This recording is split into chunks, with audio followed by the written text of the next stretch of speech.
अगर मैं आपसे पूछूं कि भारत में दीपावली का त्यौहार क्यों मनाया जाता है, तो 99.99% लोगों का उत्तर ये होगा कि इस दिन भगवान श्री राम 14 वर्ष का वनवास काटकर अयोध्या वापस आए थे, तो इस खुशी में दीपावली मनाई जाती है। अगर मैं आपसे बात बोलूं कि ये बात तथ्यात्मक रूप से पूरी तरह गलत है, तब जो हमें बचपन से पढ़ाया गया, बताया गया, समझाया गया, वो बात पूरी तरह से गलत है। पर ऐसा क्यों किया गया, और अगर ये बात सही नहीं है तो फिर राम जी कब वापस आए, और फिर उससे बड़ा प्रश्न ये होगा कि दीपावली फिर मनाई क्यों जाती है। आइए आज हम इसी के बारे में बात करते हैं। नमस्कार मित्रों, मेरा नाम है दुष्यंत शर्मा और आपका स्वागत है आप ही के चैनल पुराणे की यात्रा पर।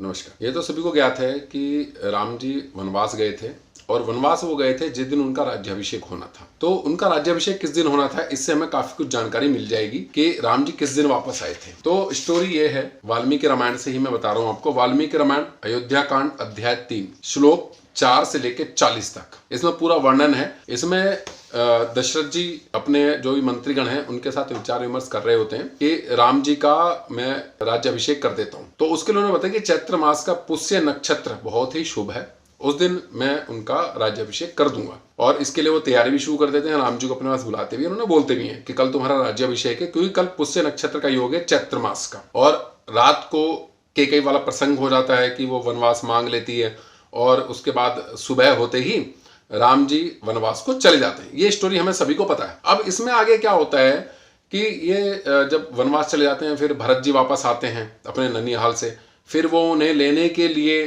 श्रृंगवेरपुर जाते हैं। तो वहां पर वो एक प्रण लेते हैं, राम जी से वादा करते हैं कि जैसे ही 14 वर्ष का वनवास खत्म हो, उन्हें अगले ही दिन वापस आना पड़ेगा।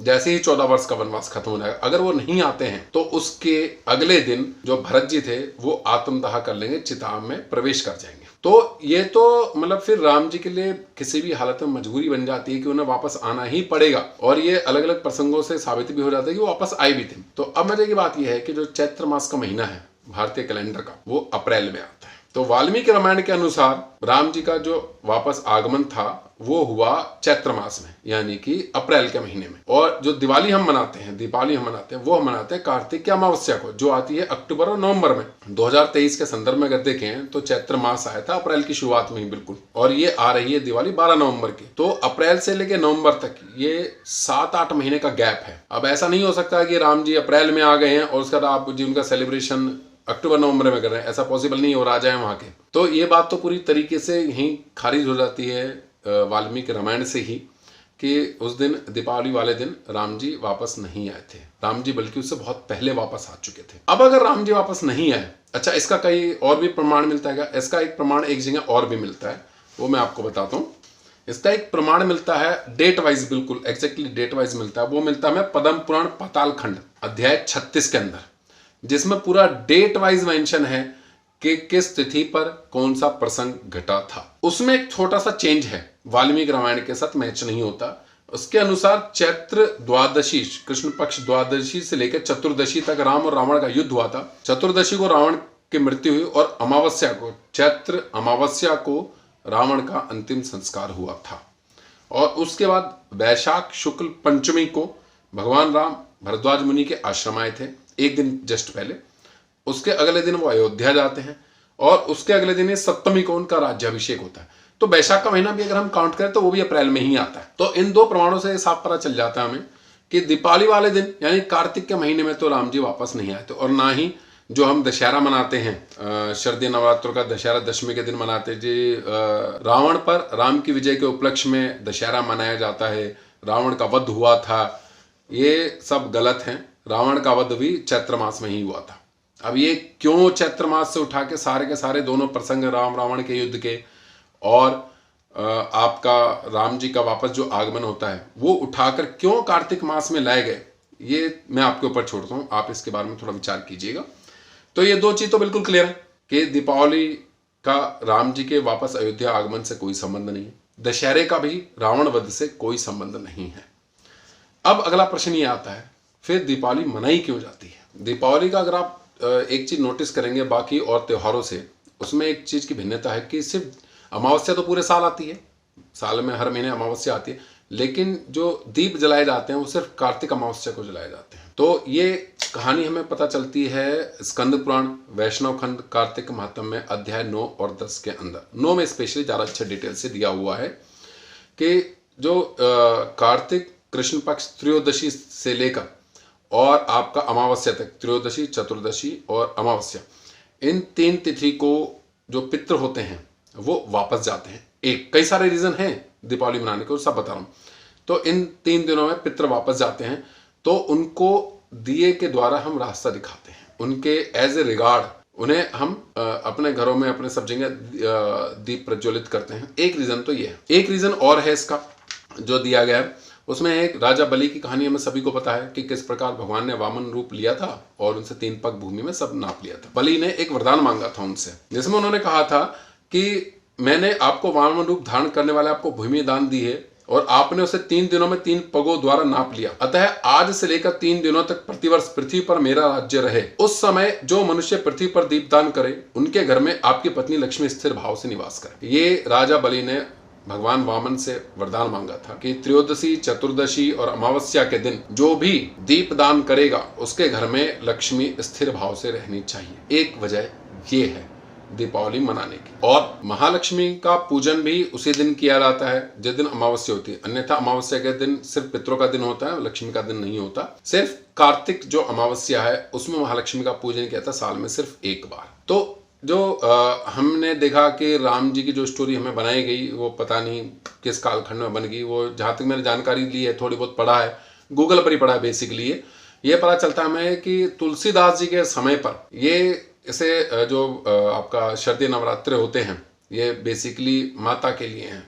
महिषासुर मर्दनी जिन्हें हम बोलते हैं देवी दुर्गा माता, उनसे रिलेटेड है। 9 दिन है ये देवी माता की उपासना के दिन होते हैं और 10वें दिन विजयदशमी मनाई जाती है। तो ये सारे जो 9 और 10 दिन है ये दुर्गा माता को समर्पित है। तो इस दिन तुलसीदास जी के समय पर रामलीला का आयोजन किया जाता है। छोटे छोटे बच्चे रामलीला करते हैं और 10वें दिन वो रावण का दहन दिखा दिया करते थे। लोगों को इकट्ठा करने के लिए रामलीला शुरू की गई थी। उसी दौरान उससे कुछ दिन बाद ही, क्योंकि दीपावली आ जाती है, तो वो उसी में ऐड ऑन करते चले गए कि जी अब दशहरा हुआ है, रावण का वध हुआ, अब कुछ दिन बाद जी राम जी वापस आ गए। तो इसलिए दीपावली को राम जी के साथ जोड़ दिया गया। लेकिन फैक्चुअली राम जी का दीपावली से कोई संपर्क नहीं है, किसी प्रकार का कोई लेना देना नहीं है। ये दीपावली का जो त्योहार है, अमावस्या का त्योहार है, ये बेसिकली आपका पितरों का त्योहार है। इस दिन जो हमने एक बार पहले वीडियो में आपको बताया था कि पितृ पक्ष में पितृ वापस धरती पर आते हैं अपने वंशजों से मिलने के लिए। कार्तिक अमावस्या को वो सभी पितृ वापस जाते हैं। तो एज ए रिगार्ड उन्हें थैंक यू बोलने के लिए चारों तरफ दिए जलाए जाते हैं, आकाश दीप किया जाता है। ये इसी स्कंद पुराण में है कि आकाश दीप भी दिया जाता है, जो हम आजकल देखते हैं कि रॉकेट और फुलझड़ियां सब जल रही हैं आसमान में। ये उस समय भी हमारी पुस्तकों में वर्णन है कि आकाश दीप दिया जाता है पितरों के निमित्त, उन्हें रास्ता दिखाने के लिए, सिर्फ एज ए रिगार्ड। अच्छा, इसके बाद फिर 2 त्योहार और आते हैं अमावस्या के बाद। एक होता है प्रतिपदा तिथि को पड़वा तिथि भी जिसे बोलते हैं, उसमें गोवर्धन पूजा। इस गोवर्धन पूजा का और उसका अगले दिन भैया दूज, इनका भी बताता हूँ। गोवर्धन पूजा का जो वृंदावन के नजदीक गोवर्धन पर्वत है और गोवर्धन भगवान है, इनसे कोई संबंध नहीं है, सिर्फ नाम सेम है। गोवर्धन ये इस त्योहार का नाम है। पुराने समय में भारतीय कृषि और भारतीय समाज पूरी तरीके से गौ माता के ऊपर आश्रित था। गौ माता से दूध, दही, घी मिलता था और उनके जो बैल होते थे वो खेती में काम आया करते थे। तो ये एक दिन साल भर में वो उन्हें समर्पित था, इसीलिए इसे गोवर्धन बोलते हैं, गो का वर्धन करना। और उसमें जो भी सामग्री की जाती है वो सब ऐसी हैं जो खेती में इस्तेमाल होती हैं। तो गोवर्धन मनाया जाता है, ये प्रतिपदा तिथि को मनाया जाता है। उसके अगले दिन भाई दूज मनाया जाता है। इसकी कहानी यह है कि यमराज जो हैं वो इस दिन अपनी बहन यमुना से मिलने के लिए जाते हैं। तो उस दिन यमुना फिर उनसे प्रसन्न हो, जब यमराज जी उसकी खातिरदारी से प्रसन्न हो जाते हैं, फिर वो बोलते हैं कि बता मेरे से क्या चाहिए तेरे को उपहार में। तब यमुना बोलती है कि आज के दिन जो भी भाई अपनी बहन के घर जाकर भोजन करेगा उसे तुम्हारे यहाँ ना आना पड़े। तब इस पर यमराज जी ने वरदान दे देते हैं यमुना देवी को कि आज के दिन यानी भाई दूज वाले दिन जो भी यमुना नदी में स्नान करके अपनी बहन के घर जाएगा तो उसे यमराज के यहाँ अपना मुंह नहीं दिखाना पड़ेगा, उसे यम के कष्ट नहीं झेलने पड़ेंगे। तो उस दिन से यम द्वितीया शुरू हुई, जिसे हम भाई दूज भी बोलते हैं। इस प्रकार आपने देखा कि 5 त्योहार हैं। धन त्रयोदशी जिसे बोलते हैं, धनवंतरी का भी उस दिन है, लेकिन ये भी यमराज से संबंधित है। उसके बाद नरक चतुर्दशी आती है, उसके बाद अमावस्या आती है जो पितरों की होती है, इसी दिन महालक्ष्मी पूजन भी होता है। फिर उसके अगले दिन गोवर्धन पूजा होती है, गौ माता का पूजन किया जाता है। उसके अगले दिन भाई दूज होती है, इस दिन सभी भाई अपनी बहनों के घर जाते हैं। ये कथा इस प्रकार थी और बाकी आशा करता हूँ कि इस वीडियो से आपका कुछ ज्ञानवर्धन हुआ होगा। अगर आपको हमारी वीडियो पसंद आ रही है तो प्लीज़ इस चैनल को शेयर कीजिए, लाइक कीजिए, सब्सक्राइब कीजिए। और ये बात ध्यान रखिएगा, इस चैनल पर आपको जो भी जानकारी मिलेगी सभी ऑथेंटिकेट मिलेंगी, जिसके साथ ये भी बताया जाएगा कि किस पुराण या किस पुस्तक से संदर्भ लिया गया है। बाकी आप इसी तरह हंसते रहिए, मुस्कुराते रहिए और बाकी होइए वही जो राम रुचि राखा। धन्यवाद।